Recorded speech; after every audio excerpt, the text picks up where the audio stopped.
उत्तर प्रदेश के मुख्यमंत्री योगी आदित्यनाथ ने गुरुवार को कानपुर में जिला स्तरीय मेगा रोजगार ऋण मेले में हिस्सा लिया। इस दौरान उन्होंने एक जनसभा को संबोधित करते हुए समाजवादी पार्टी पर जमकर जुबानी हमले किए।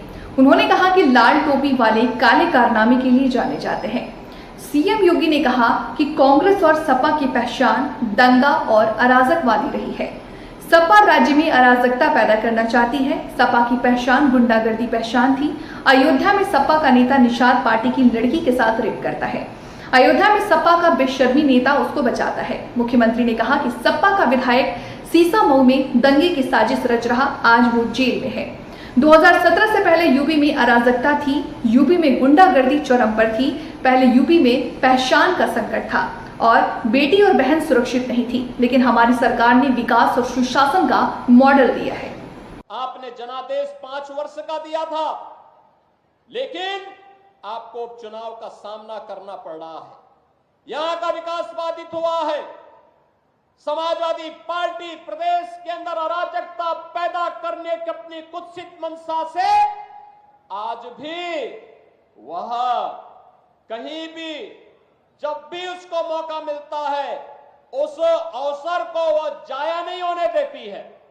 आपने भी इसके चरित्र को देखा है। अयोध्या के अंदर कैसे समाजवादी पार्टी का एक नेता वहां पर एक निषाद बेटी के इज्जत के साथ खिलवाड़ करता है और समाजवादी पार्टी के मुखिया बेशर्मी के साथ उस बेशरम के खिलाफ कार्रवाई करने की बजाय उसका समर्थन करते हुए दिखाई दे रहे थे।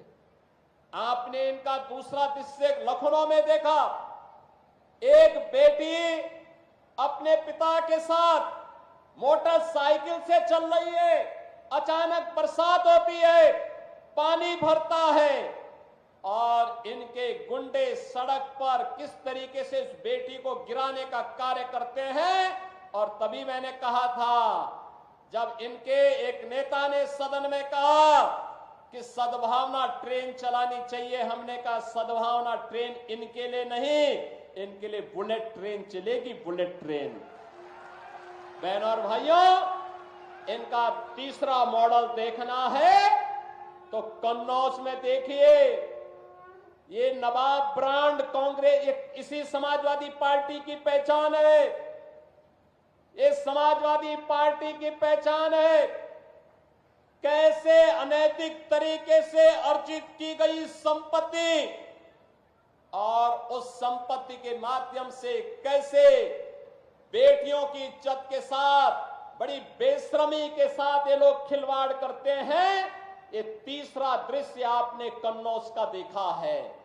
और बाकी तो अगर इनके इतिहास के पन्नों को लड़ते हुए आप जाएंगे तो बहनों और भाइयों, काले कारनामों से इनका पूरा इतिहास भरा पड़ा है। लाल टोपी है, लेकिन काले कारनामों के लिए लोग जाने जाते हैं। और इसीलिए मैं आपको एहसास कराने के लिए आया हूं, इस सीसामऊ को सीसामऊ ही बने रहने दीजिए। मां गंगा की पवित्र धारा के आगोश में आकर के इसे हमें कानपुर के एक विकसित रूप को एक मॉडल रूप में से प्रस्तुत करना है। और आज उन्हीं की सौगात लेकर के मैं आपके पास आया हूं आपसे कहने के लिए।